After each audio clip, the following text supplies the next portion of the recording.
Di hari Asyura ini banyak kejadian ikhwan. Ya, banyak kejadian yang dicatat oleh para ulama berdasarkan dari apa yang mereka dapatkan dari hadis-hadis Rasulullah.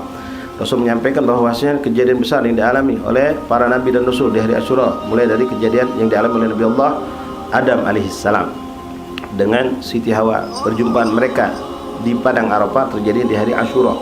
Ada yang mengatakan juga dalam riwayat juga disebutkan taubatnya Nabi Allah Adam alaihissalam atas kehilafan yang beliau lakukan bersama istrinya diterima Allah pada tanggal 10 Muharram, hari Asyura. Kemudian kejadian tufan badai yang dahsyat menenggelamkan bumi ini, lalu Allah menyelamatkan kapal Safinah Nabi Allah Nuh dengan Nabi Nuh dan umatnya yang jumlahnya tidak banyak. Itu terjadi, kejadiannya diselamatkan oleh Allah pada peristiwa itu pun tanggal 10 Muharram, hari Asyura.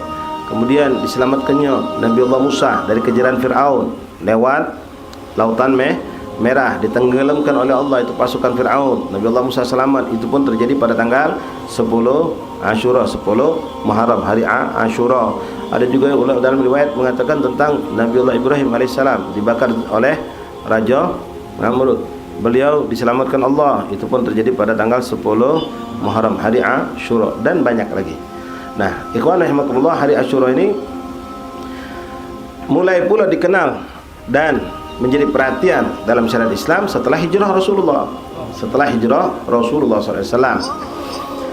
Waktu itu Rasulullah hijrah. Ingat, saya sudah sampaikan kemarin, ya, banyak asatidz juga sudah menyampaikan, memahamkan kita jangan salah.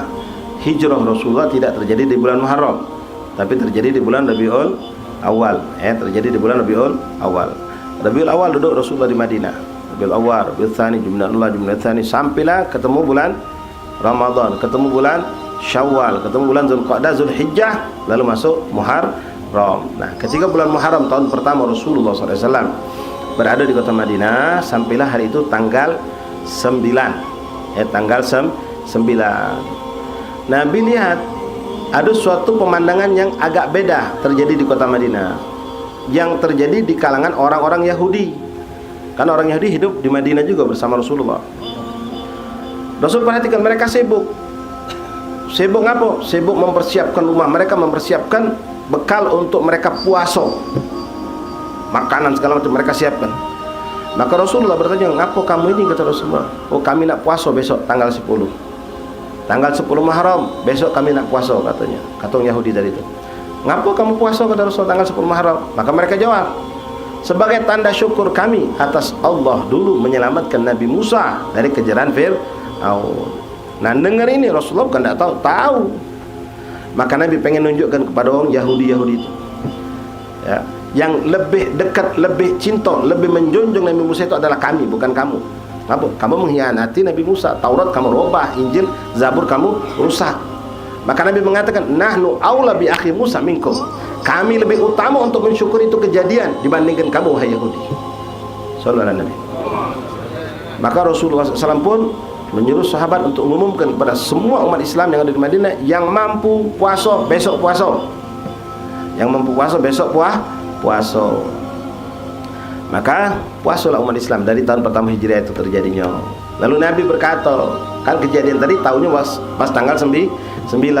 Nak puasa tidak mungkin lagi hari itu. Maka Nabi mengatakan, seandainya sampai umurku sampai tahun depan, maka aku perintahkan kepada kamu, yang mana perintahnya tetap sunnah juga, puasa 2 hari, kata Nabi.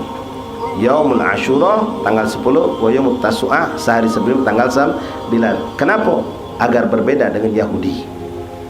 Jadi ingat, ini sudah standar hidup umat Islam yang diajarkan Rasulullah. Tidak pernah Nabi ridha dan senang kalau kita ini sama dengan orang kafir.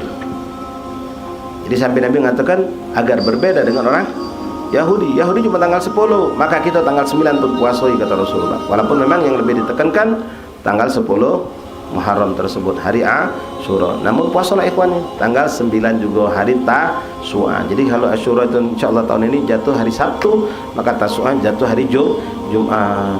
Ustaz kaget dulu, Jumat tuh katanya tidak boleh puasa, makruh. Benar itu, tapi perlu dipahami, ya. Kita tahu hukum ini harus paham sejelas-jelasnya. Memang ada hukum yang memakruhkan kita puasa di hari Jumat. Kalau puasa itu puasa sunnah mutlak. Artinya cuma ente pengen puasa, macam ni besok Rabu, boleh tak ente puasa? Boleh, silahkan. Kan tak kata kalau Senin Kamis ada Ustaz, ya puasa Ayamul Bait ada, ini puasa Rabu mana ada. tapi tidak ada larangan dari Rasulullah. Nabi menganjurkan memperbanyak puasa sunnah secara umum. Jadi kapanpun kita mampu silakan puasa. Cuma kalau memang ente selalu milih, aku pengen puasanya hari Jumat beh, nah ini makruh. Memilih hari Jumat untuk dijadikan puasa sunnah itu makruh, kecuali kalau digandeng dengan hari sebelumnya atau hari sesudahnya, Kamis sama Jumat atau Jumat sama Sabtu, atau dikepit Kamis Jumat Sabtu. Ini kalau memang tanpa sebab puasa sunnah mutlak. Tapi kalau ada sebab seperti sekarang, ada sebab kenapa anjuran Nabi puasa hari Tasu'a, maka kita puasa hari Tasu'a itu. Puasailah hari Tasu'a itu karena ada anjuran Rasulullah, ada sebabnya. Ya. Kemudian apalagi setelahnya ada Asyura. Seandainya Asyura itu jatuhnya tanggal 10, hari Jumat misal. Hari Jumat hari Asyura. Ente tidak mampu untuk puasa Tasu'a. Jadi anda cuma puasa Jumat tanggal 10 Ustaz. Katanya tidak boleh, tidak apa-apa. Tidak kata Islam makruh. Kenapa? Karena kau menjalankan puasa Jumat itu bukan karena Jumatnya, tapi karena hari Asyuranya. Jadi itu.